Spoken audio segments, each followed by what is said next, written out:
Bismillahirrahmanirrahim. Assalamualaikum warahmatullahi wabarakatuh.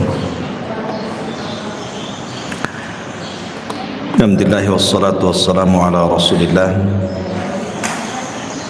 wa ala alihi wa sahbihi wa mawalah wa la hawla wa la quwata illa billahi wa ba'du. Alhamdulillah, di pagi menjelang siang ini kita bisa duduk untuk berthalabul ilmi kembali di Ahad pagi ini, dan tak lupa salawat dan juga salam kita hadiahkan kepada Rasul kita Nabi besar Muhammad sallallahu alaihi wa ala alihi wasallam.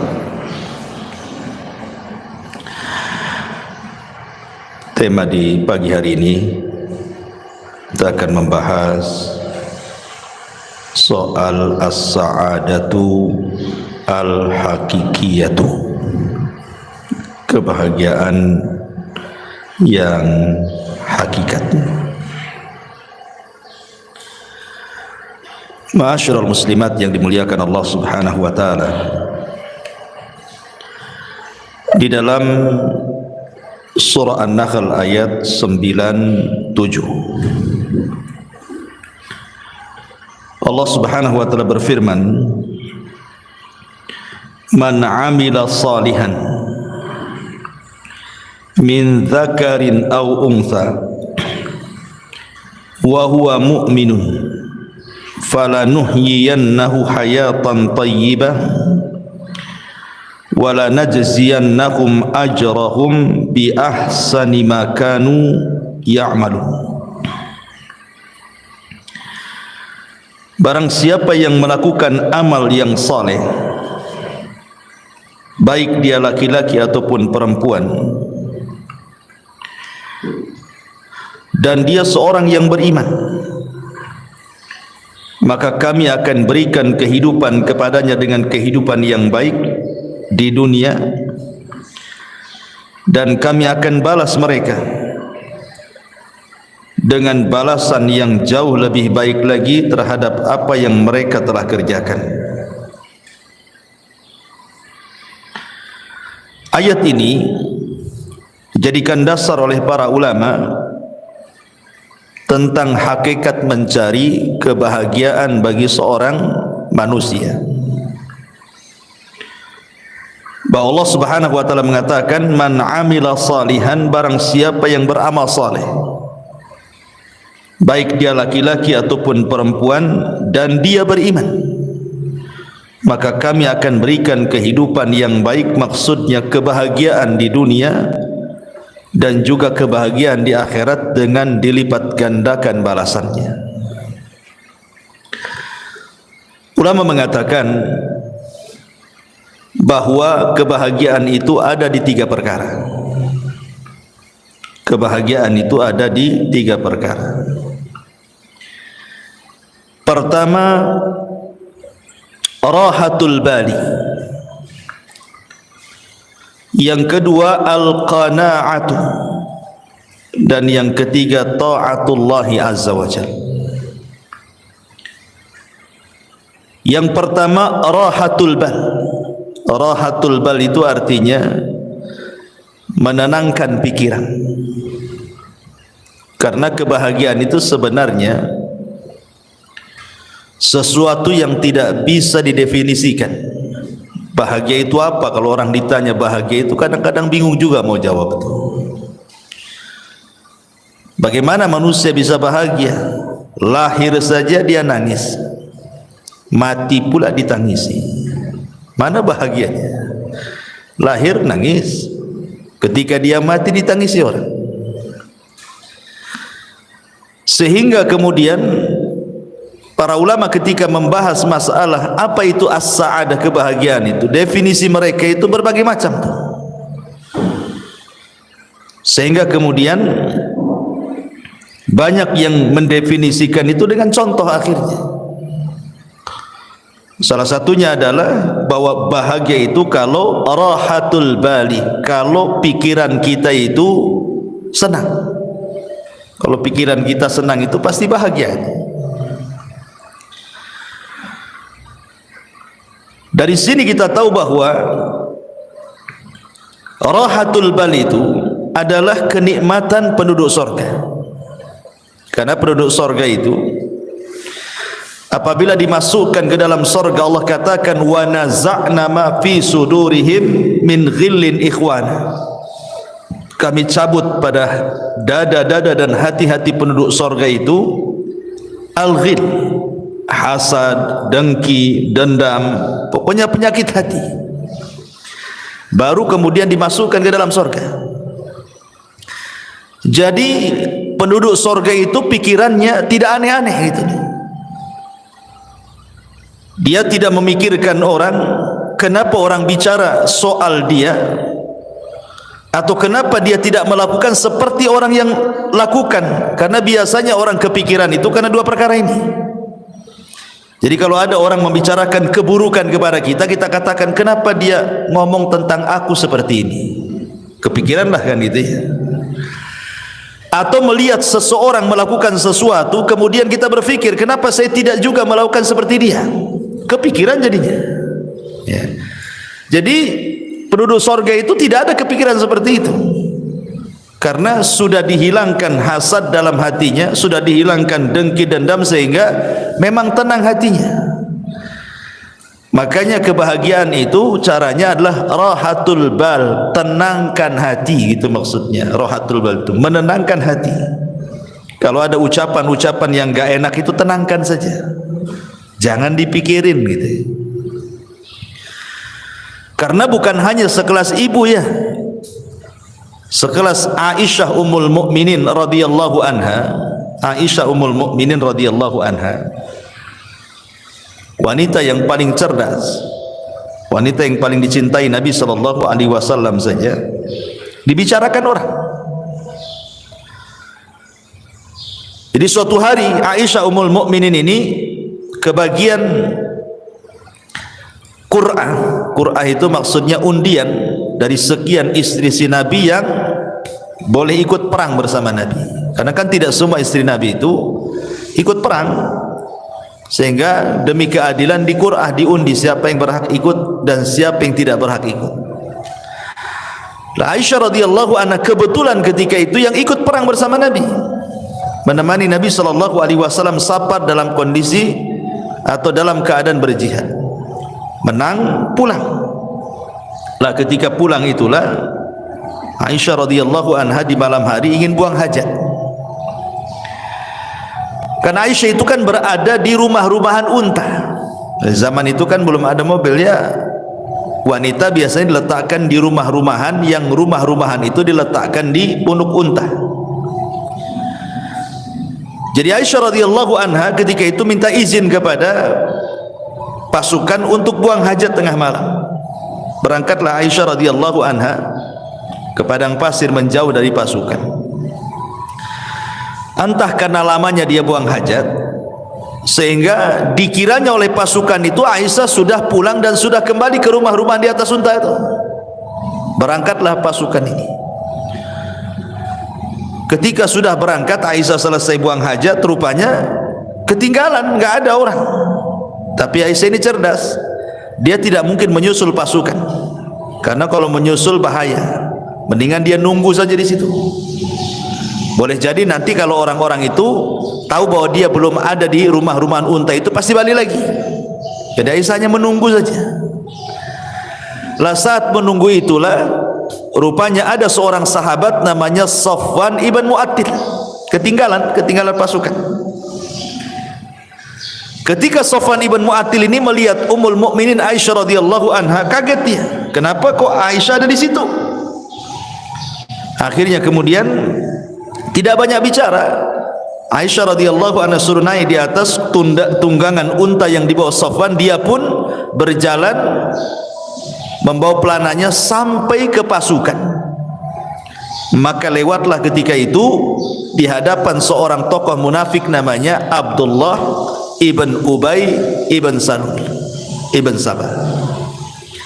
Maka ketika itulah kemudian diisukan Aisyah radhiyallahu anha selingkuh dengan Safwan ibn Mu'attil. Dan dalam sekejap saja berita itu menyebar di kota Madinah bahwa Aisyah berzina dengan Safwan, Aisyah berzina dengan Safwan.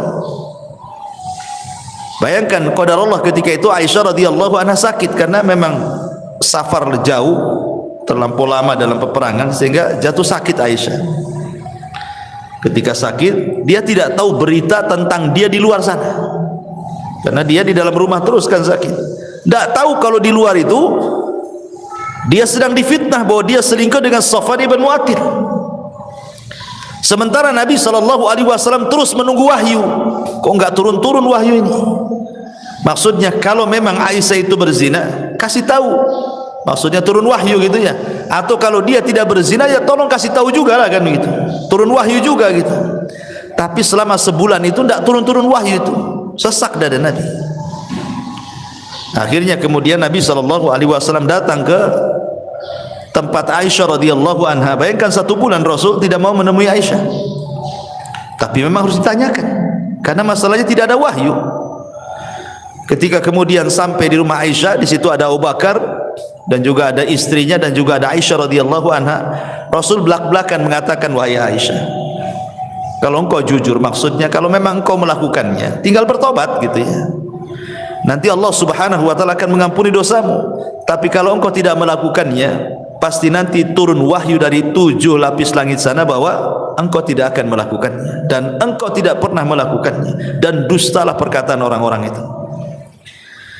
Akhirnya kemudian sesaat setelahnya turun wahyu surah An-Nur 1-9 bahwa Aisyah ummul mukminin radhiyallahu anha berlepas diri dari tuduhan perzinahan atau perselingkuhan dia dengan Safwan ibn Mu'attil. Dari sini kita tahu bahwa sekelas Aisyah radhiyallahu anha saja dibicarakan manusia, ya. Atau Maryam bintu Imran, sama juga Maryam juga. Maryam itu kan wanita suci, Bu. Dia tidak pernah keluar dari mihrabnya. Sampai-sampai Allah Subhanahu wa taala menjelaskan bagaimana Maryam ini kehidupannya hanya ruku sujud saja, enggak pernah kerja lain. Jadi di mihrabnya itu ibadah saja. Jadi suatu hari Maryam ini keluar buang hajat. Lah ketika buang hajat itulah rupanya Allah Subhanahu wa taala mengutus Jibril untuk menghabar gembirakan bahwa Maryam akan punya keturunan. Akhirnya kemudian dicegatlah oleh malaikat Jibril dalam bentuk manusia, fatamatsala lahu basharan sawiyya. Maka Jibril datang dalam bentuk pemuda tampan. Kemudian memberitahu kepada Maryam bahwa Allah telah menghabar gembirakan engkau akan memiliki keturunan. Maryam bingung, bagaimana tidak? Aku ini seorang gadis, tidak punya suami. Tidak ada wanita laki-laki yang menyentuhku. Lalu apa nanti kata manusia? Maryam punya anak, enggak ada suami, enggak ada laki-laki yang menyentuhnya. Sempat Maryam itu mengatakan, pergilah kalau engkau memang orang yang bertakwa. Tapi Jibril kemudian meyakinkan bahwa ini adalah kehendak Allah Subhanahu wa taala. Barulah kemudian Maryam pun menerimanya. Ketika betul-betul kandungannya membesar, kemudian mulailah diketahui oleh manusia, maka Maryam pun kemudian keluar dari Baitul Maqdis sampai melahirkan di Baitul Lahim, ya kan. Akhirnya kemudian setelah melahirkan Isa bin Maryam, Allah berikan ketenangan kepada Maryam dengan cara apa? Dengan cara Isa yang masih bayi itu dibuat bisa bicara. Jadi kalau ditanya itu bayi siapa, maka cukup diisyaratkan ke bayi itu, nanti bayi itu yang ngomong. Dan ini salah satu mukjizat Nabi Isa, di buayan ibunya sudah bisa bicara gitu ya. Akhirnya betul ketika Maryam menggendong bayi, ya semua orang mencela itu bayi siapa kan itu. Makanya orang-orang Yahudi sampai hari ini, bukan hanya Yahudi zaman tempo dulu saja, sampai hari ini orang Yahudi itu mereka menganggap Maryam itu wanita pezina dan Isa itu anak zina. Makanya orang-orang Nasrani mengkafirkan orang Yahudi karena melampaunya orang Yahudi mencela Isa dan juga ibundanya Maryam bintu Imran. Dikafirkan sama orang Nasrani Yahudi itu karena menghina kenabiannya, ya.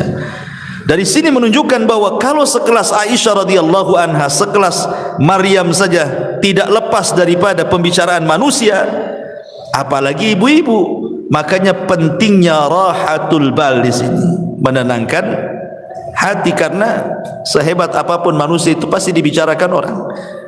Maka rahatul bal itu penting. Ya, jangan pedulikan ucapan manusia, tenangkan gitu maksudnya. Rahatul bali. Kemudian yang kedua, wal qanaatu, dan qanaah. Qanaah itu artinya rela dan redha dengan pemberian Allah Subhanahu wa taala. Rela dan redha dengan pemberian Allah Subhanahu wa taala. Karena ini yang menjadikan orang itu lebih tenang hidupnya. Jadi kalau orang itu rela, redha, apapun yang diberikan Allah pasti akan tenang. Makanya ada seorang syekh mengatakan, kalau anda ingin tenang, lakukan 5 perkara. Kalau anda ingin tenang, lakukan 5 perkara. Yang pertama, nikmati yang ada. Jangan pernah memikirkan yang tidak ada. Nikmati yang ada, jangan memikirkan yang tidak ada. Ibu umpamanya punya rumah, rumahnya kecil gitu ya. Kalau hujan bocor umpamanya, sempit, itu yang ada. Jangan terpikir kapan saya punya gedung, gitu maksud. Nanti stres, Bu. Jadi yang ada saja itu nikmati. Memang kalau memang tidur di atas tikar, nikmatilah, daripada menghayal tidur di atas spring bed, tapi kan hayalan itu. Enggak stres hidupnya kayak gitu tuh. Menghayal yang enggak ada, ya nikmati aja yang ada. Itulah qanaah namanya. Ini sama lah, umpamanya ibu pengen apa? Pengen handphone bagus ya. Dari dulu yang jadul aja, nggak bisa layar sentuh, itu layar pencet kalau yang jadul itu ya. Kepikir pengen kayak tetangga, handphonenya bagus gitu kan, nggak usah, nikmati aja, nggak apa-apa, disentuh-sentuh sajalah di situ, nggak, walaupun nggak keluar kan, nikmati aja kan ya. Karena stres orang memikirkan yang nggak ada tuh. Ini yang pertama. Yang kedua, berpikir positif, jangan pernah berpikir negatif. Artinya pikirkan kelebihan, jangan memikirkan kekurangan. Kelebihan pada diri ibu itu apa coba? Kelebihannya apa? Sebab kalau orang selalu memikir kekurangan, stres, itu nggak qanaah tuh. Pikirkan kelebihan, jangan pikir kekurangan. Berpikir positif, jangan selalu berpikir negatif. Kemudian yang ketiga, jangan suka membanding-bandingkan. Ibu jangan membandingkan ibu dengan orang lain. Itu tidak qanaah namanya. Ya. Artinya bahwa kalau seandainya Allah Subhanahu wa taala sudah takdirkan memang ibu seperti itu, anggaplah secara ekonomi, memang suami kerjanya ya apalah, supir taksi, ojek online, GoFood atau apalah istilahnya kan. Sementara tetangga ini kok ngantor, enak, mobilnya bagus gitu ya. Jangan pernah dibanding-bandingkan, baik ibu dengan istri dia atau suami ibu dengan suami dia. Jangan pernah dibanding-bandingkan. Karena membandingkan sesuatu itu menjadikan orang tidak qanaah. Kalau suka membanding-bandingkan itu hilang qanaahnya. Makanya kenapa Nabi SAW mengatakan, "Ungzuru ila man huwa asfala minkum wa la tanzuru ila man huwa fawqakum fa huwa ajdar alla tajrar nikmatallahi alaikum." Lihat ke bawah, jangan lihat ke atas, kata Rasul. Orang kalau lihat ke atas kan pegel, Bu. Coba aja ibu nenggak gini lama-lama, kan apa pegel, Bu, ya kan? Stres, Bu, kalau nengok kapan saya kayak dia, apa nggak stres dia? Pegel tuh otaknya. Tapi kalau lihat ke bawah pasti akan tenang. Kenapa? Karena Rasul mengatakan fahuwa ajdar alla tajdar nikmatallahi alaikum. Karena orang kalau suka lihat ke bawah itu akan lebih mudah bersyukur. Oh, aku ini masih lebih baik dibandingkan si anu gitu ya. Alhamdulillah gitu. Tapi sekali lagi catatannya, ini kalau bicara soal urusan dunia. Ya, kaedah melihat ke bawah, jangan melihat ke atas ini dalam bab urusan dunia. Jangan masuk dalam urusan agama. Sebab kalau urusan agama kaedahnya terbalik. Lihat ke atas, jangan lihat ke bawah. Ya. Pamannya tetangga sholat 5 waktu. Jangan ibu melihat kepada sholat yang 1 waktu. Anda apa-apalah saya sholat 2 waktu, ini si anu 1 waktu aja kan itu. Bukan begitu kan. Tapi lihat ke yang 5 waktu, kapan seperti dia gitu maksudnya. Ada tetangga kawan hafal juz 30 gitu. Sebelahnya pula pamannya cuma 3 kul saja. Ibu masih mending dengan wadduha. Alhamdulillah saya masih hafal wadduha, tambah 3 kul masih lebih baik daripada dia. Maksudnya jangan melihat ke bawah, tapi lihat kapan saya bisa kayak dia, hafal juga juz 30 gitu maksudnya. Itu kalau soal urusan agama ya. Jangan melihat ke bawah, lihat ke atas. Tapi kalau urusan dunia, jangan pernah menatap ke atas. Capek, ya, stres nantinya. Hilang qanaahnya. Itu hilang qanaah itu karena suka melihat ke atas, tidak melihat ke bawah. Kemudian yang keempat, kata para ulama, sibukkan dengan perkara-perkara masa depan. Jangan memikirkan sesuatu yang sudah berlalu. Makanya sering saya katakan, banyak orang itu kadang-kadang belum move onnya, istilahnya mungkin dulunya pernah kaya kemudian miskin, terpikirlah dulu. Mungkin dulunya mantan manajer, sudah tidak manajer lagi, terpikir pula masih jadi manajer.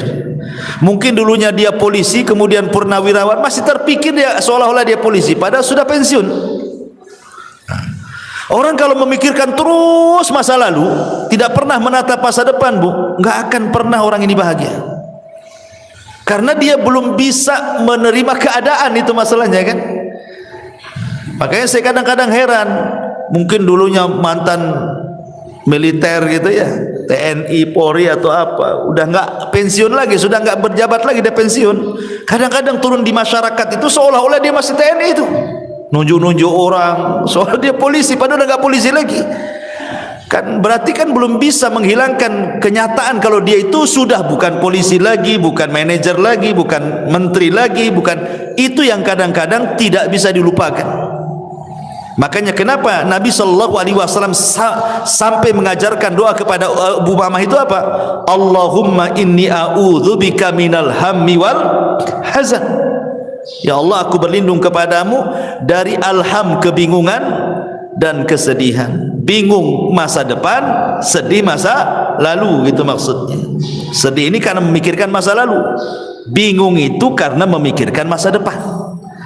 Karena manusia itu kan tidak lepas daripada bingung, stres, sedih. Ya sedih memikirkan masa lalu, stres sekarang ini memikirkan masa sekarang, bingung apa yang harus dilakukan besok gitu kan. Itulah manusia di antara 3 perkara ini.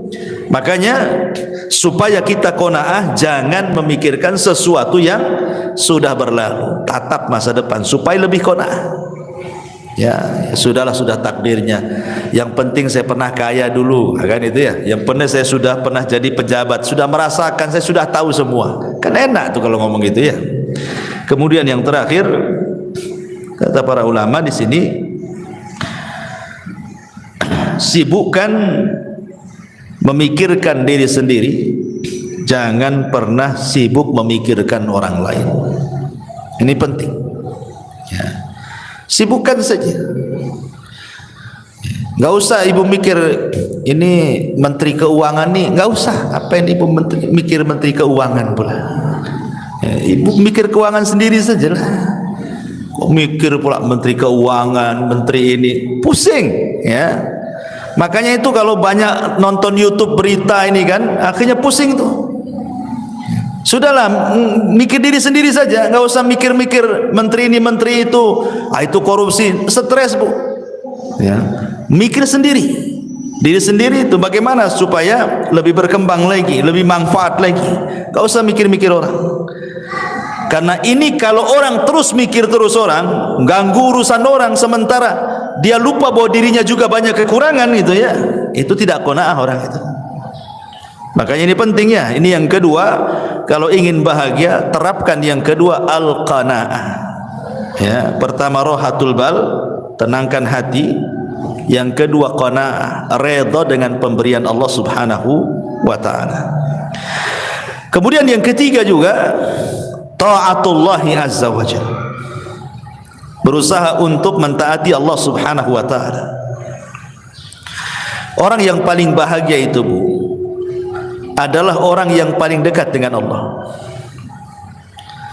Saya contohkan, ketika Nabi SAW berada di puncak kesedihan, Rasul itu pernah mengalami puncak-puncaknya kesedihan yang disebut dengan Amul Hazni. Jadi tahunnya saja sampai disebut tahun kesedihan.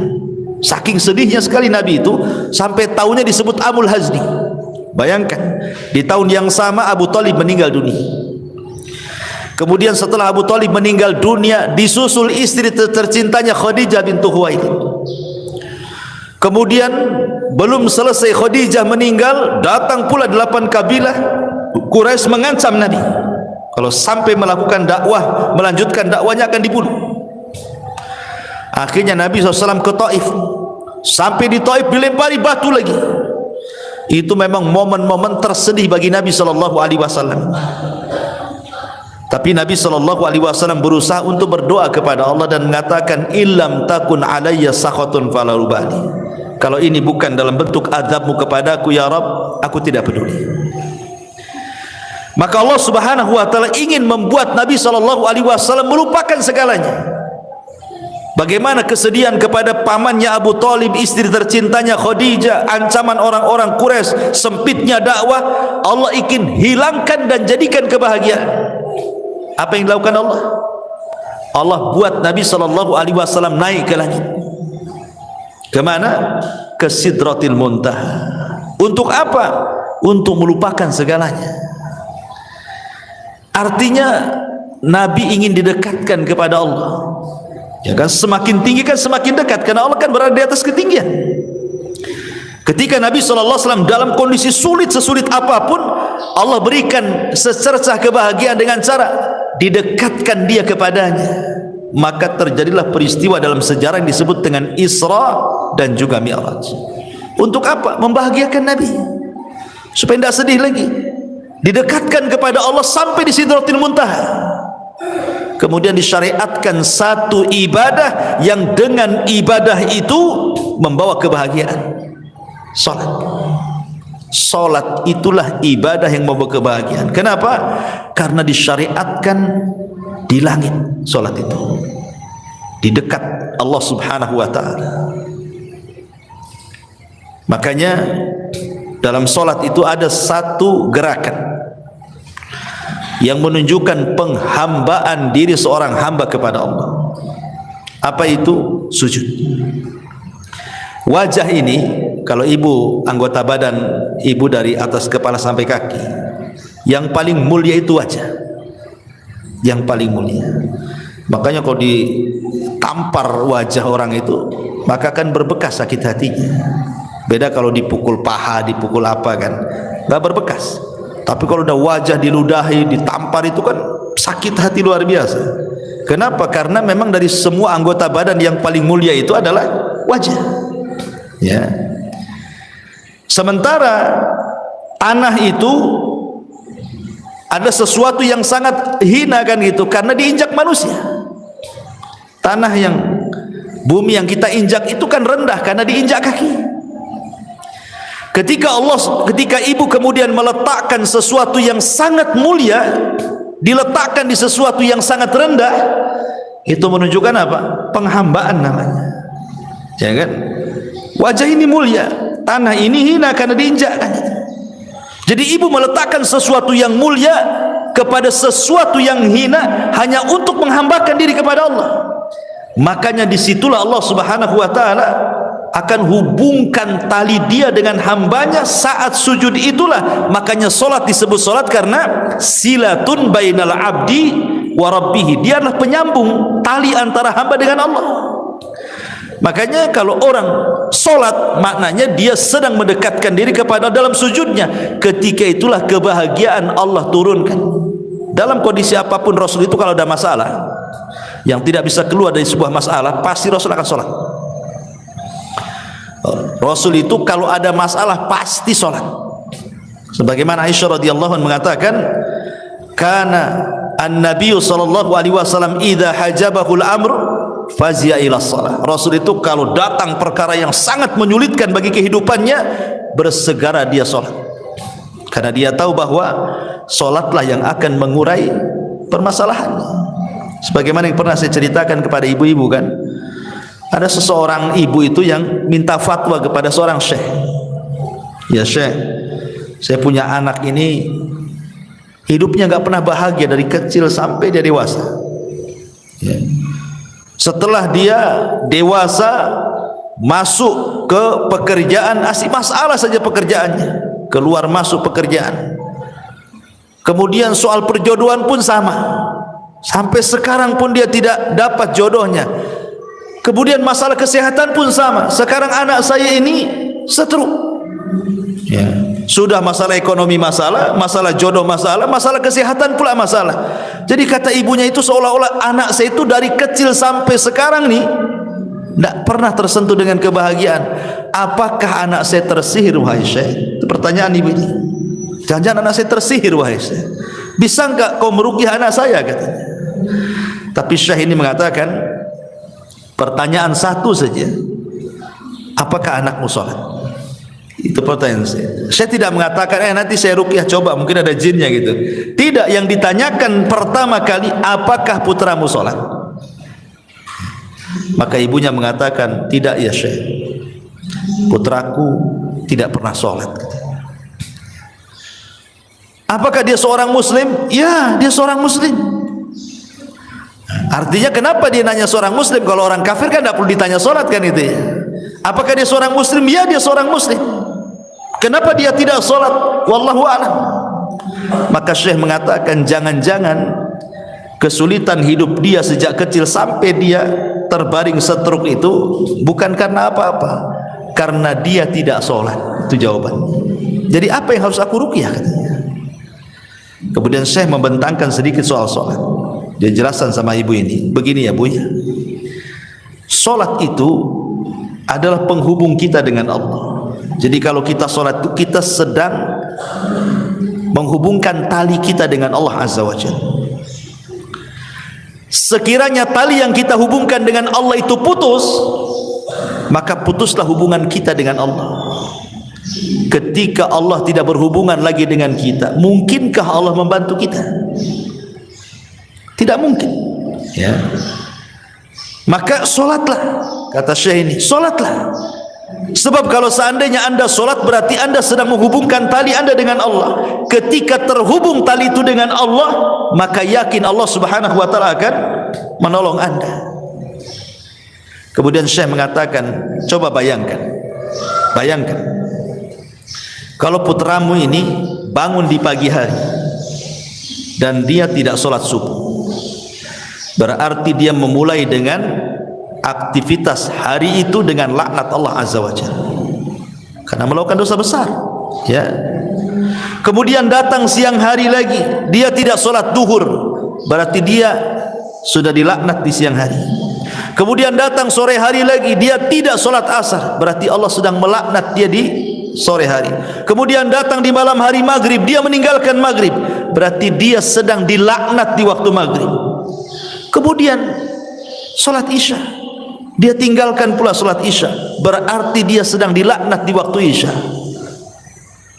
Kata syekh, bagaimana orang akan bahagia sementara awal aktivitas hidupnya diawali laknat dan sebelum tidur pula dia dilaknat katanya. Mana bahagianya? Gimana coba? Awal dilaknat, akhir pula dilaknat. Maka wajar anakmu tidak akan bahagia. Maka syekh mengatakan, suruhlah dia sholat. Dari sini kita tahu bahwa ketaatan kepada Allah Subhanahu wa taala itu salah satu penyebab orang bahagia. Karena bahagia itu ketika seorang hamba dekat dengan Allah. Ketika Nabi SAW sedang kesulitan, diberikan kebahagiaan dengan cara apa? Didekatkan dengan Allah, diangkat naik ke langit, didekatkan sampai di Sidratil Muntaha. Maka hilanglah keperitan hidup Nabi SAW, sehingga ketika turun setelah peristiwa Isra Mi'raj, semangat lagi dia hidupnya, semangat lagi. Apalagi selama perjalanan Isra Mi'raj itu bagaimana Nabi SAW dipertemukan dengan Nabi Adam, Nabi Yahya, Nabi Isa, Nabi Idris, Nabi Harun, Musa dan para Nabi yang lainnya. Menjadi sebuah pelajaran bahwa dakwah Rasul akan mengikuti marhalah para Nabi yang dijumpai selama perjalanan itu. Seperti dia berjumpa dengan Nabi Adam, sebagaimana Nabi Adam hijrah dari sorga ke bumi, maka engkau pun akan hijrah dari Mekah ke Madinah. Kemudian berjumpa dengan Yahya dan juga Isa bin Maryam, sebagaimana keduanya dirongrong, dimusuhi orang-orang Yahudi, maka engkau pun sama ya Muhammad, sesampainya di kota Madinah maka musuhmu orang-orang Yahudi. Kan itu. Kemudian juga berjumpa dengan Nabi Yusuf, sebagaimana Yusuf dihasadi oleh saudara-saudaranya sehingga dimasukkan ke dalam sumur, maka dakwahmu pula yang menghalangi sebelum orang lain keluargamu. Maka yang menghalangi dakwah itu siapa dulu? Abu Lahab, keluarga. Belum ada Abu Jahal lagi ya. Abu Lahab sudah menghalang-halangi pamannya sendiri kan. Ketika Rasulullah SAW berjumpa dengan Nabi Musa alaihi salam, Nabi Harun alaihi salatu wassalam, Harun itu dikenal lembutnya, maka berdakwahlah seperti Harun lembut kepada Bani Israel. Ketika berjumpa dengan Nabi Musa itu dikenal kesabarannya, walaupun dia dimacam-macamin Bani Israel, sabar dia.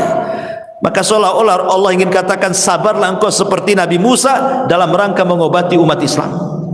Ketika berjumpa dengan Ibrahim, dan itu orang yang paling mirip dengan Nabi SAW, dan dia yang membangun Ka'bah, maka seolah-olah Allah mengatakan, teruslah ikuti agama nenek moyangmu, maksudnya Ibrahim alaihi salatu wassalam, dengan memakmurkan Masjidil Haram ya. Jadi ada hikmah-hikmah selama perjalanan Isra Mi'raj itu. Dari sini kita tahu bahwa yang ketiga, taatullah, ketaatan kepada Allah adalah salah satu jalan juga meraih kebahagiaan. Ini satu perkataan ulama. Kemudian yang lain juga dijelaskan oleh Imam Ibnul Qayyim rahimahullahu ta'ala. Imam Ibnul Qayyim rahimahullahu ta'ala mengatakan, anna lis-sa'adatil abdi thalathatu umurin. Sesungguhnya dalam kebahagiaan seorang hamba itu terdapat 3 perkara. Idza an'ama alaihi syakara, wa idza betuliya alaihi sabara, wa idza adnaba istaghfara. Yang pertama, apabila diberikan nikmat oleh Allah Azza wa Jal, lantas dia pun bersyukur. Apabila diuji oleh Allah Subhanahu wa ta'ala, lantas dia bersabar. Dan apabila dia melakukan dosa, dia pun berusaha untuk melakukan istighfar. Melakukan istighfar, meminta ampun kepada Allah Subhanahu wa ta'ala. Ma'asyiral muslimat yang dimuliakan Allah Subhanahu wa ta'ala, di sini Imam Ibnul Qayyim rahimahullahu ta'ala memberikan konsep 3 kebahagiaan. Kalau tadi kan konsep 3 kebahagiaan, pertama berusaha menenangkan pikiran, jangan memikirkan banyak hal, hilangkan hasad, hilangkan dengki macam-macam ya. Kemudian qanaah, kemudian lebih taat lagi kepada Allah. Maka konsep Imam Ibnul Qayyim berbeda lagi. Kalau ingin bahagia, yang pertama apabila mendapatkan nikmat bersyukur. Apabila mendapatkan nikmat bersyukur. Ini kaitan dengan qanaah juga kan? Ya, qanaah itu artinya apa? Syukuri yang ada, jangan memikirkan yang tidak ada. Nikmati yang ada, jangan menikmati yang tidak ada. Yang ada saja. Wa in ta'uddu ni'matallah la tuhsuha, kan itu. Kalau anda hendak menghitung nikmat Allah, Tidak mungkin terhitung nikmat Allah itu. Banyak kok nikmat Allah itu. Kemudian yang kedua konsepnya ini yang penting juga. Apabila ditimpa musibah, dia bersabar. Ini yang paling penting dalam konsep kebahagiaan. Karena biasanya ketika musibah itu terlalu berat, yang datang hanyalah keperitan dan kesedihan. Sering saya katakan, Bu, dalam beberapa kajian di sini kan, bahwa pada setiap perkara yang ada kebahagiaan, pasti di situ ada kesedihan. Perkara-perkara yang ada kebahagiaan di sebuah perkara, pasti terselip kesedihan di situ. Itu sudah matematika tuh, 1 tambah 1 2 tuh. Contoh, ibu bahagia dengan suami, yang punya suami, tetapi di balik kebahagiaan ibu suka senang dengan suami itu, pasti suatu ketika ada kesedihan. Tatkala ibu bermasalah dengan suami, ya, atau uang bulanan kurang, sedih, padahal ada duit dia, kok nggak dikasih saya, katanya. Artinya di sela-sela kebahagiaan itu pasti ada kesedihan tuh. Nengok anak-anak nih, nampak seneng lah anak-anak, apalagi yang masih lucu-lucu ya, usia 4-5 tahun gitu kan, masih lucu-lucunya tuh. Seneng kita nengok anak-anak tuh ya. Tapi ketika anak itu sakit arah gitu kan, sedihlah kita di situ. Jadi mana-mana tempat ada kebahagiaan, pasti terselip kesedihan di situ. Pasti, ya. Atau ketika ibu melihat harta, ibu punya mobil, punya rumah, punya uang gitu kan, kan senang itu, karena itu juga salah satu penyumbang kebahagiaan kan gitu ya. Siapa bilang mobil itu tidak menyumbang kebahagiaan? Masih enak naik mobil daripada jalan kaki kan, Bu? Capek jalan kaki, apalagi jauh, sedih kali itu. Tetapi kan bukan segala-galanya. Tapi di balik harta yang merupakan penyumbang kesenangan bagi kita itu juga ada kesedihan. Kesedihan, takut kalau seandainya harta itu hilang, takut kalau seandainya motornya hilang gitu ya. Ini cicilan udah hampir berapa bulan lagi mau lunas gitu kan, stres dia. Senang tuh udah bisa beli motor ya dengan cicilan sekian, biasanya orang-orang kan gitu, paling 3 bulan lagi lunas lah. Tapi masalahnya untuk melunasi itu tak ada duit, sedih dia. Satu sisi senang dia punya kendaraan, sisi lain sedih pula dia tidak bisa melunasi. Pokoknya apapun yang terselip kebahagiaan, pasti di situ ada kesedihan. Apapun itu sudah memang ketentuan, ada bahagia, ada sedih, ada musibah, ada nikmat. Tetapi kata para ulama mengatakan, walaupun demikian, ya, seseorang itu harus memahami bahwa setiap kebahagiaan ada kesedihan, nanti Allah akan balik lagi. Setiap kesedihan itu pasti ada kebahagiaan. Kenapa demikian? Karena Allah Subhanahu wa taala mengatakan di 2 ayat pertama, wa tilkal ayyam nudawiluha bainan nas. Yang namanya hari itu diputar, Bu. Tidak mungkin Allah menciptakan dalam satu kondisi, tidak mungkin juga Allah menciptakan dalam kondisi yang lain. Begitu terus, tidak mungkin, mustahil. Nggak mungkin orang itu dibuat tertawa terus, apa nggak dianggap gila tuh kalau ketawa terus kan? Nggak mungkin juga orang dibuat menangis terus. Kadang orang itu dibuat Allah ketawa, kadang Allah buat dia menangis. Kadang Allah buat dia bahagia, kadang buat Allah susah. Begitulah kehidupan manusia. Tetapi walaupun demikian, karena Allah itu Rahim, Allah mengatakan inna ma'al usri yusran, inna ma'al usri yusra. Terkadang satu kesulitan itu Allah bukakan banyak kemudahan, ya. Karena Allah mengatakan al-usri dengan alif lam, sementara yusran itu dengan nakirah. Maknanya bahwa al-usri yang pertama adalah usri yang kedua, tapi yusran yang pertama bukan yusran yang kedua. Kan 2 kali diulang dalam Quran itu kan, inna ma'al usri yusran, inna ma'al usri yusran. Dan ayatnya 2 kali diulang tuh. Artinya al-usri yang pertama, usri yang kedua, tapi yusran yang pertama bukan yusran yang kedua. Gitu maknanya. ketika al-usri yang pertama adalah usri yang kedua, yusron yang pertama bukan yusron yang kedua, maknanya satu kesulitan bisa mendatangkan banyak-banyak kemudahan gitu maksudnya. Bukan satu kesulitan datang satu kemudahan, tidak. Satu kesulitan bisa saja 2, 3, 4, 5, 10 kemudahan. Karena rahimnya Allah Azza wa Jalla. Dari sini ada kaedah, Bu. Belum tentu ketika Allah menutup satu pintu, kemudian pintu-pintu yang lain Allah tutup. Bahkan terbalik. Terkadang satu pintu Allah tutup, pintu banyak Allah buka. Makanya ada sebuah kaedah yang disebutkan para ulama, man taraka syai'an lillahi awwadallahu khairan minhu.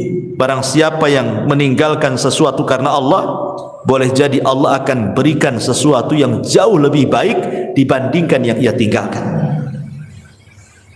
Contoh umpamanya orang dipecat dari perusahaan, sedih dipecat dari perusahaan kan. Kalau dia kurang qanaah, kalau dia kurang tawakal, boleh jadi dia suudzon. Ya. Mungkin Tuhan PT dengan Tuhan di luar PT mungkin berbeda gitu. Ya. Dia pikir Tuhan ada di PT saja, di luar PT tak ada Tuhan. Sehingga akhirnya kayak kiamat tuh. Dikeluarkan di PHK itu kayak kiamat. Nanti makan apa, nanti ini itu kan gitu ya. Itu kalau kurang tawakal tuh. Tapi kalau dia kemudian berpikir lagi bahwa boleh jadi ini adalah keputusan Allah terbaik.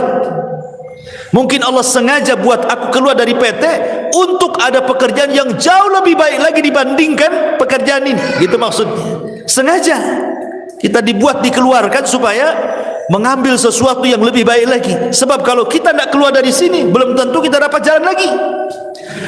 Kalau kita berpikirnya positif seperti ini, bahagia orang hidup tuh. Tapi kalau nggak berpikir ke sini, pikirnya aduh nanti kalau keluar dari PT macam mana saya? Macam mana terus? Ya tidak mungkin dia akan bahagia. Yang ada stres makin gila dia. Nah, makanya di sini juga penting bahwa dua ayat itu juga sebagai pelipur lara bahwa Allah tidak mungkin menciptakan kita dalam satu kondisi, dan ingat setiap kesulitan itu akan banyak kemudahan. Ma'asyiral muslimat yang dimuliakan Allah Subhanahu wa taala. Ya. Dan itu kita bisa lihat di kisah-kisah orang-orang soleh gitu ya. Seperti tadi kisahnya atau kisah Nabi Ayub alaihi salatu wasalam yang mudah lah yang sering saya ceritakan kan. Bagaimana Nabi Ayub itu diberikan oleh Allah Azza wa Jalla ujian yang tidak pernah orang diuji sehebat Ayub. Tidak ada ceritanya, baik sebelum atau sesudahnya. Manusia yang diuji seberat Nabi Ayub. Makanya orang-orang Arab itu kalau ada orang sakit, mereka mengatakan apa? Sabar, seperti sabarnya Ayub katanya. Itu orang Arab ngomong gitu tuh. Padahal tidak mungkin kan orang sesabar Ayub kan? Hanya untuk supaya membesarkan hatinya saja. Mustahil. Nggak ada orang sesabar Ayub, apalagi di zaman sekarang. Ya. Sementara musibah Nabi Ayub alaihi salatu wassalam itu luar biasa bertubi-tubi itu. Mulai daripada kehilangan harta, kemudian disusul kehilangan anak, kemudian disusul dengan banyaknya penyakit, kemudian disusul tidak ada orang yang mendekati, dibicarakan manusia. Sumpah, coba bayangkan. Ibu ini enggak kehilangan harta. Ya, harta masih ada, rumah masih ada. Ibu sehat, enggak ada penyakit. Ya, apalagi anak-anak ada, cuman ibu ini dibicarakan orang saja. Itu sudah sedihnya itu bukan kepalang tuh. Pikirannya, padahal hanya dibicarakan orang saja. Ini Ayub ini sudah dibicarakan orang, ditinggalkan orang, hartanya diludeskan, anaknya dimatikan, penyakitnya diparahkan. Makanya tidak ada ujian seberat Ayub. Tetapi walaupun demikian Ayub itu sabar. Sabar, tidak pernah mengeluh sedikit pun. Yang tidak sabar justru istrinya. Ya, istrinya yang tidak sabar. Dia ngomong sama Nabi Ayub alaihi salatu wassalam, mungkin bahasa saya ini, bang, berdoalah kepada Allah gitu. Kok ini sudah lama sakit? Ya, sudah lama sakit. Kau seorang nabi, saya yakin kalau engkau berdoa kepada Allah, pasti Allah akan kabulkan doamu. Jadi istri mendorong supaya Ayub berdoa kepada Allah untuk dibalikan nikmatnya. Tapi subhanallah, lihat bagaimana Ayub ini mengajarkan kepada kita syukur ya. Dia mengatakan kepada istrinya, coba pikirkan berapa lama Allah berikan nikmat kepada kita. Berapa lama? Kata istrinya 70 tahun. Kata Ayub, 70 tahun kita di atas kenikmatan. Sekarang Allah baru uji saya 18 tahun. Kalau saya harus meminta kepada Allah, ini belum seimbang. Ya. Harusnya kalau seimbang, ya nunggulah nanti setelah penyakitku 70 tahun lagi, baru aku meminta kesembuhan, gitu maksudnya Ayub itu. Ini kita di atas nikmat 70 tahun, diuji 18 tahun, masa kita sudah harus meminta kepada Allah, katanya. Ayub tidak mau. Ya. Tapi ketika kemudian ada dua orang temannya Ayub yang berbincang-bincang soal Ayub dan mengatakan jangan-jangan Ayub itu diberikan penyakit oleh Allah, itu bukan penyakit biasa, itu penyakit kutukan, katanya. Kata kawannya, kok bisa kau bilang penyakit kutukan? Iyalah, kalau bukan kutukan apa namanya? Masa satu cuil penyakit pun tidak ada tanda-tanda kesembuhan, katanya. Kalau bukan kutukan apa namanya? Kedengaranlah kalimat ini ke telinga Ayub. Makanya Ayub mengatakan, Rabbi inni massaniya dhur wa anta arhamur rahimin. Ya Rabb, aku tahu engkau yang memberikan madarat ini kepadaku, tapi aku tahu juga bahwa engkau adalah zat yang maha pemberi kasih sayang dari hamba-hambamu penyayang. Maknanya seolah-olah Ayub mengatakan, ya Rabb, aku tahu bahwa engkau yang memberikan madarat ini kepadaku, tapi aku yakin tidaklah engkau memberikan madarat kepadaku kecuali karena sayangmu kepadaku. Itu maksudnya. Lihat bagaimana ada berdoa Ayub saja tidak dirinci penyakitnya. Menunjukkan apa? Menunjukkan Ayub itu tidak tasahud. Tasahud itu artinya menolak takdir, kayak kita kan ngomel-ngomel sama Allah. Enggak. Ayub kan tidak merinci kan musibahnya, dia hanya mengatakan, aku tahu ya Rabb, engkau yang menimpakan penderitaan ini. Lain kalau kita ngomong, ya Allah, anak saya sudah mati, ya, dirinci kalau kita doa itu kan. Ini rumah juga bocor-bocor kan itu, ya. Ini usaha juga lagi sulit. Itu kalau doa kita yang dirinci itu, susahnya kita ini dirinci, ya kan. Ya, kalau bisa itu 10 rincian disebut semua tuh. Ya. Nabi Ayub tidak dirinci. Dia hanya mengatakan, ya Rabb, aku tahu kau yang menimpakan derita ini. Titik sampai di sini. Karena Allah sudah tahu gitu, tidak perlu dirinci, Allah sudah tahu kan itu. Dan itu ada berdoa namanya. Ya, Allah sudah tahu, sudah paham gitu. Makanya sejak itulah Allah Subhanahu wa taala kabulkan permintaan Ayub dan Allah kembalikan nikmatnya. Dan ini dari sini ada kaidah bahwa barang siapa yang meninggalkan sesuatu karena Allah, pasti Allah akan ganti sesuatu itu yang jauh lebih baik lagi, ya. Karena orang di depan musibah itu kan terbagi menjadi 3, Bu, ya. Yang pertama tasahud, tidak redha, tidak rela, kemudian mulutnya ini ngomong macam-macam, ya. Ini seburuk-buruknya orang ini nggak akan bahagia selamanya. Yang kedua, dia berusaha untuk rela, redha, ikhlas gitu ya. Tapi terkadang kalau disentuh hatinya keluar juga dia. Jadi pura-pura sabar saja, tapi kalau diajak bicara keluar semua keluhannya. Ya, tapi masih mendingan lah dibandingkan orang yang pertama.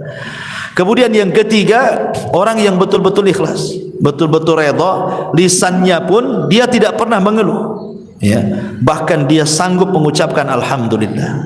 Itulah sebahagia-bahagia manusia ketika dia bisa sabar, bisa rela, bahkan bisa mengucapkan alhamdulillah di depan musibah yang dialaminya. Kemudian ini diantara perkataan Ibnul Qayyim. Kemudian yang ketiga, wa idza adnaba istaghfara, dan apabila berdosa dia segera melakukan istighfar.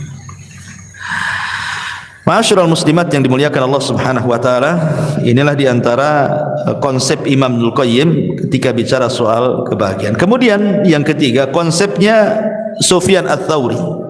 Sufyan Ats-Tsauri rahimahullahu taala, dia mengatakan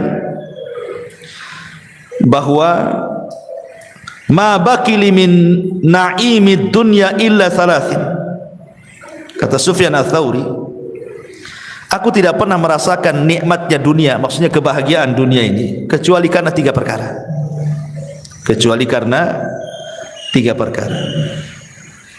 akhun thiqatun fillahi aqtasibu min suhbatihi khairan in ra'ani za'ighan qawwamani aw mustaqiman ragabani wa rizqun wasi'un halalun laysat lillahi alayya fihi tabi'atun wala li makhluqin alayya fihi minnatun wa salatun fi jama'atin akfi sahwaha wa arzaq ajruha. Kata Sufyan Ats-Tsauri rahimahullah, yang pertama akhun thiqah. Kebahagiaan itu kalau memiliki kawan yang bisa dipercaya,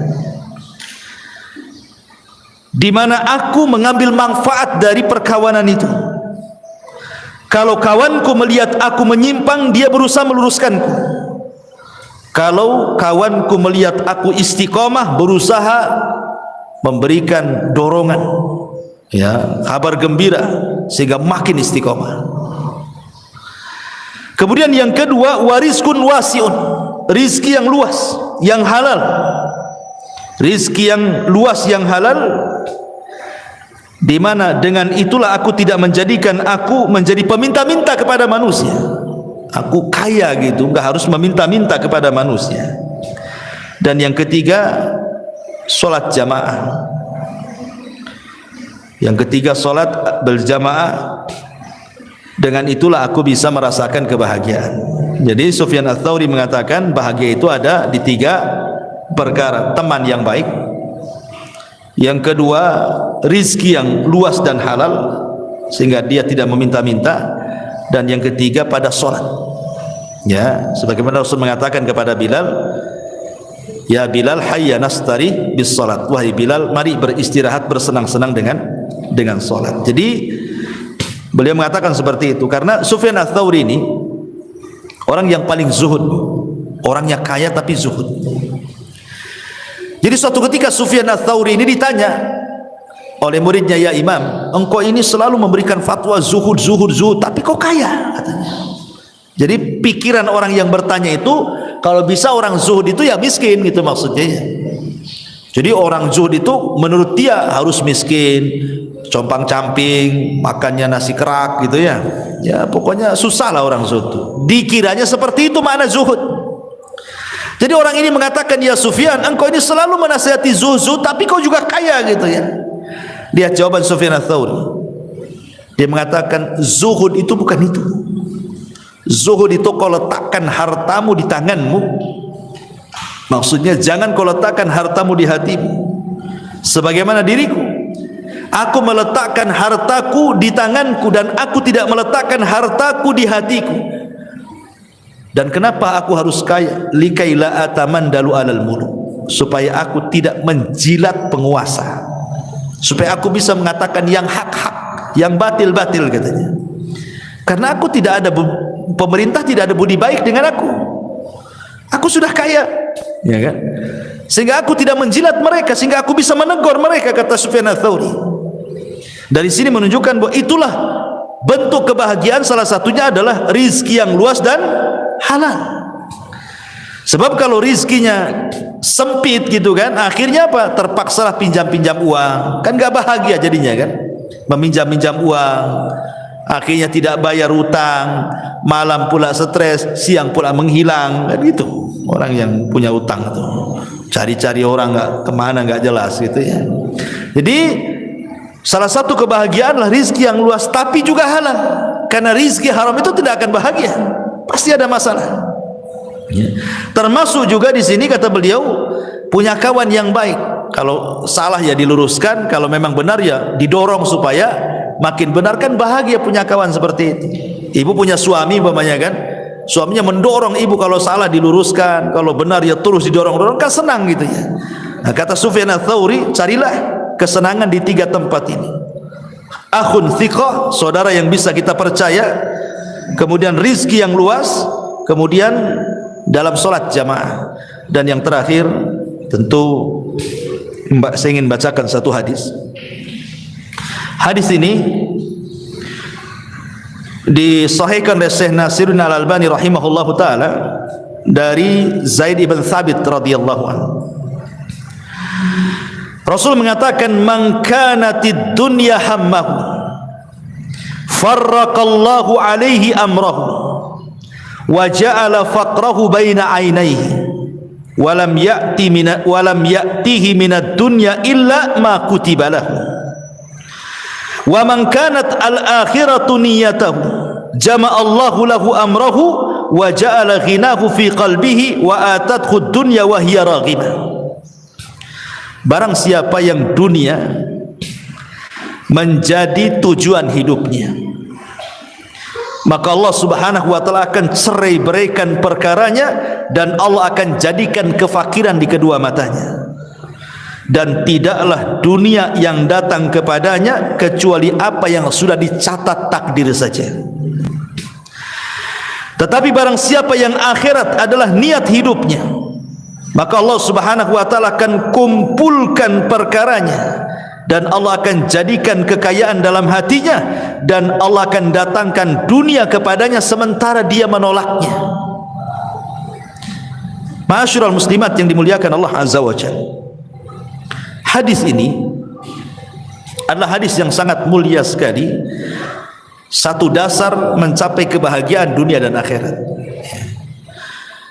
Pertama, penggalan yang pertama, Rasul mengatakan barang siapa yang dunia itu menjadi tujuan hidupnya, maka Allah pasti akan mencerai beraikan urusannya, dan Allah akan jadikan kefakiran di kedua matanya. Kemarin kita sudah jelaskan, Bu, ada orang kaya diazab dengan kekayaannya, bahkan seolah-olah lebih miskin dibandingkan orang-orang yang sudah jelas miskin. Ada orang miskin, Bu, mungkin dia tukang bangunan, ya, kadang helper, ya, mungkin yang paling rendah dalam tukang bangunan itu helper itu, ya. Kadang ada borongan, kadang tidak, gitu. Kadang ada proyek, kadang tidak. Tapi dia bisa hidup dengan keluarganya. Dia bangun tidur, kemudian jam 8 dia sudah kerja, jam 5 pulang. Kemudian dia bisa senang dengan anak istrinya juga. Nanti besok gitu lagi. Ya. Tapi ada orang-orang kaya, Bu, itu seolah-olah 24 jam hidupnya itu dengan duit saja, nggak ada untuk keluarga tuh. Ada orang kayak gitu kan? Karena orang kaya itu umpamanya, oh ini ada meeting ke Medan nih, seminggu di Medan. Sementara tukang bangunan ini di rumah terus dia sama keluarganya. Dari pagi bisa dia tengok istrinya. Ini nanti sebulan kemana? Sebulan kemana? Kapan tuh sama keluarganya dia? Itu kan orang ini diazab dengan kekayaan namanya tuh. Kok kekayaannya yang mengadab? Harusnya orang yang kaya itu lebih banyak hidup dengan keluarga dibandingkan orang miskin. Ini tidak gitu. Kenapa orang yang miskin itu lebih senang hidup dengan anak istrinya, lebih banyak waktunya? Orang kaya ini pula sedikit waktunya. Berarti dia diazab dengan kekayaannya. Orang miskin aja nggak kayak gitu cari uangnya kok. Kalau sudah cukup untuk makan selesai. Ini tidak cukup-cukup. Maknanya dia itu miskin, tidak kaya sebenarnya, karena tidak cukup. Ya. Makanya di sini Rasulullah mengatakan, man kanatid dunya hamma, siapa yang dunia tujuannya itu, farraqallahu alaihi amrah, pasti Allah cerai beraikan urusannya. Kalau dia tidur, Bu, apa maksudnya Allah cerai beraikan itu? Hatinya dicabang-cabangkan. Ya, maksudnya farraqallahu alaihi amrah itu hatinya dicabang-cabangkan, tidak bisa tidur, Bu. Nanti satu sisi otaknya mikir ini, sisi lain mikir ini, sisi lain, pokoknya tidur itu menghayal aja dia. Gimana mau tenang coba?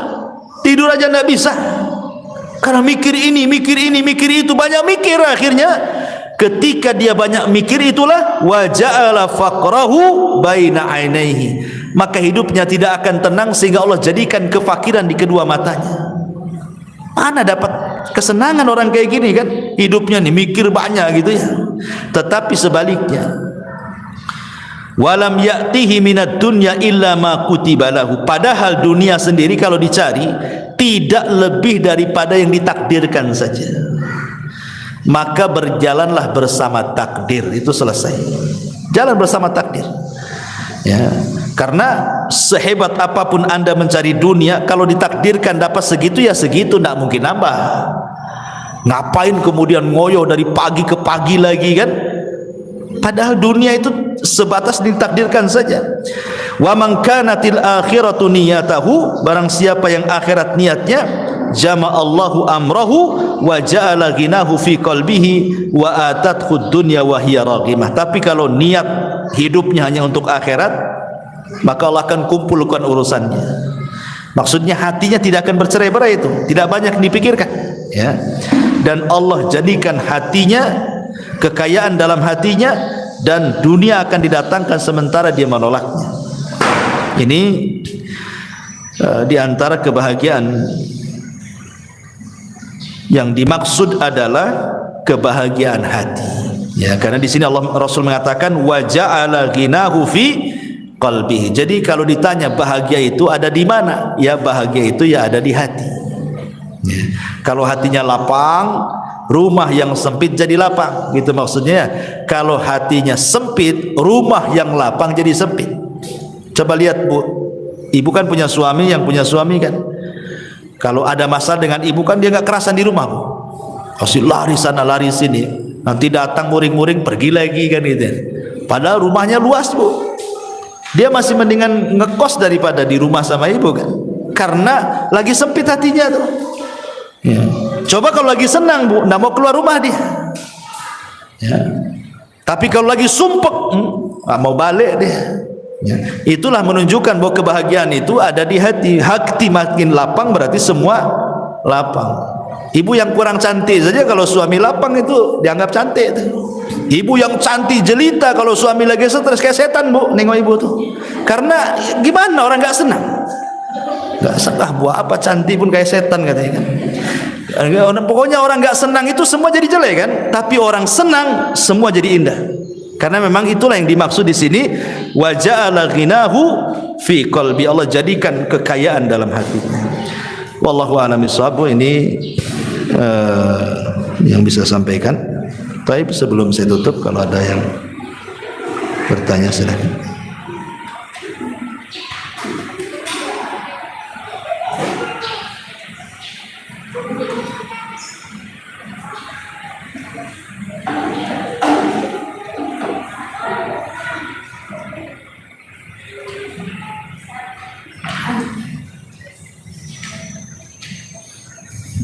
Ya.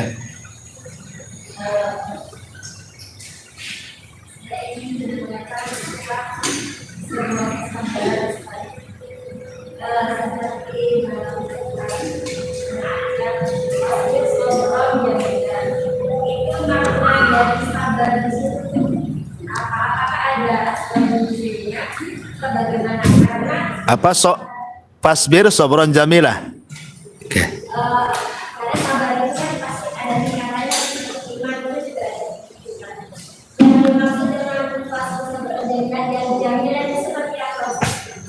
Iya. Aisyah radhiyallahu anha ketika disidangkan oleh Nabi SAW, ketika kisah tadi yang saya ceritakan ya, difitnah berzina dengan Safwan ibn Mu'attil.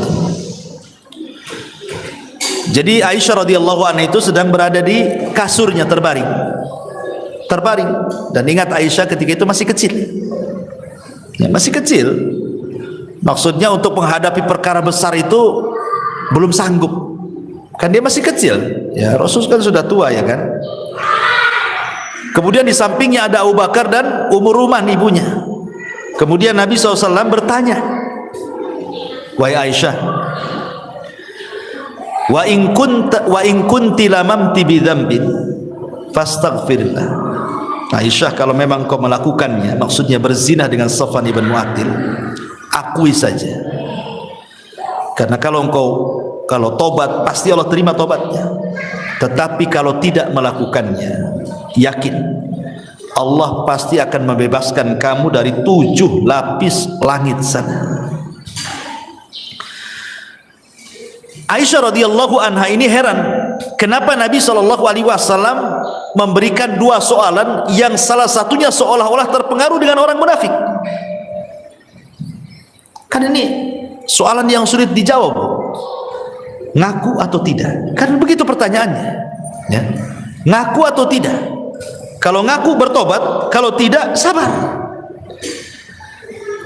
Ketika Rasul mengatakan kalau engkau melakukannya, ini kan kesannya membenarkan isu-isu orang-orang munafik di luar. Makanya Aisyah radhiyallahu anha tidak bisa menjawab gitu kan. Dikasih dua soalan seperti ini. Aisyah hanya melirik siapa? Abu Bakar, dan mengatakan, ajibi anni ya abi, wahai bapak aku, tolong jawab pertanyaan Nabi. Kata Abu Bakar, apa yang harus kujawab? Katanya. Abu Bakar menangis. Kemudian Aisyah menengok ibundanya Ummu Ruman, tolong ibuku jawablah pertanyaan Nabi. Ibunya pun tidak bisa menjawab, menangis juga ibunya. Jadi Aisyah radhiyallahu anha ini merasa tidak ada pembelaan di situ. Ya. Bapaknya tidak membela dia, ibunya tidak membela dia gitu. Dia harus menanggung fitnah dari luar. Aisyah radhiyallahu anha langsung mengambil selimut, namanya anak-anak. Dia mengatakan, kalau kalian tidak ada pembelaan kepada aku, katanya, aku hanya teringat dengan doanya bapaknya Yusuf, Yakub. Dia mau ngomong Yakub itu lupa. Ya, kan bapaknya Nabi Yusuf kan Yakub. Lupa dia mau ngomong Yakub itu. Sehingga dia mengatakan bapaknya Yusuf. Karena masih muda Aisyah sehingga lupa gitu mau bilang Yakub itu. Kecuali aku teringat dengan perkataan ayahnya Yusuf, maksudnya Yakub. Fa sabrun jamil wallahu, dan sabar itu indah, dan Allah akan menyingkap setiap orang-orang yang telah memfitnah. Di sini ada kalimat apa? Fa sabrun jamil. Kata Aisyah radhiyallahu anha, aku hanya teringat ucapan ayahnya Yusuf mengatakan fa sabrun jamil wallahu musta'anu ala ma tasifun. Sungguh sabar itu indah. Maknanya apa? Apalagi yang harus dilakukan coba? Kecuali sabarlah. Ya. Apa yang bisa dilakukan kalau sudah seperti ini? Ya sabar kan itu ya. Ibu ditimpa musibah, emang bisa apa dengan musibah itu kalau selain dari sabar kan? Ditinggal mati suami umpamanya. Emang dengan cara teriak-teriak tiba-tiba suaminya bangun lagi dari kuburan? Bukan makin senang bu, ibu makin kabur kalau suami bangkit lagi dari kuburan tuh. Apalagi malam-malam kan gitu ya. Artinya kan tidak bisa dengan cara apapun ya menghadapi musibah, cuma satu, sabar. Itu yang paling indah tuh. Karena dengan sabar itulah bisa melupakan kesedihan. Makanya sabar itu indah, karena bisa melupakan kesedihan. Sebab kalau tidak sabar tidak indah hidupnya, pasti akan rungsak seluruh hatinya kan. Nah itulah makanya kenapa sabar itu indah, karena pada setiap kesabaran itu pasti ada keindahan. Tapi kalau tidak sabar nggak akan indah hidupnya, stres terusnya. Wallahu a'lam. Dah, ya.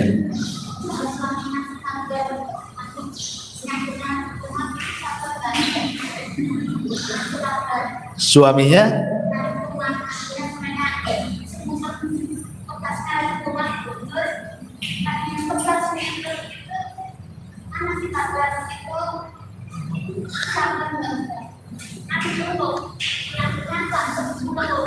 ngeluh. Yang ngeluh siapa? Suaminya ngeluh. Istrinya ngasih nasihat, sabar gitu. Malah marah dia. Oh.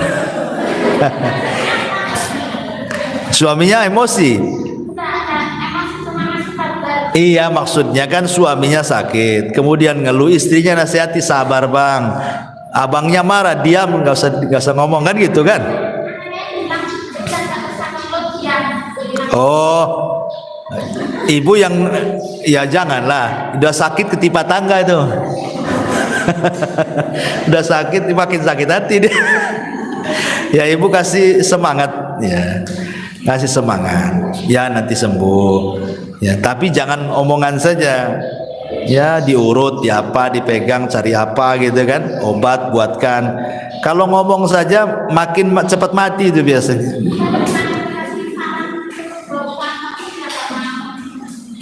Oh dia nggak mau berobat. Ya suruh berobat. Ya berobat itu kan wasilah kesembuhan. Nggak boleh tawakal saja. Karena Allah itu memberi kepada yang berusaha, bukan kepada yang berdoa. Itu kaidah. Allah itu memberi kepada yang berusaha, bukan kepada yang berdoa. Kalau berdoa saja ya Allah, nggak akan diberi. Tapi kalau habis berdoa dia usaha, Allah kasih. Ini ada anak muda nih, masuk ke masjid berdoa, ya Allah kasihlah anak yang soleh. Kasih anak soleh? Tidak, kawin aja enggak. Mana mau dapat anak? Usaha kawin dulu baru dapat anak kan gitu. Jadi Allah itu memberi ke yang berusaha, bukan kepada yang berdoa. Maka sarankan jangan berdoa terus, usaha juga. Berdoa minta kesembuhan, ya makan obat juga gitu maksudnya. Atau terapi-terapi apa gitu ya, karena doa itu tidak menghilangkan akhdhu bil asbab, mengambil sebab ya. Ya Bu, saya kira cukup lah. Ini sudah jam 10, saya harus ke Batam Center. Mudah-mudahan ada manfaatnya. Subhanakallah bihamdika, asyhadu an la ilaha illa anta, astaghfiruka wa atubu ilaik. Allahu ta'ala. Assalamualaikum warahmatullahi wabarakatuh.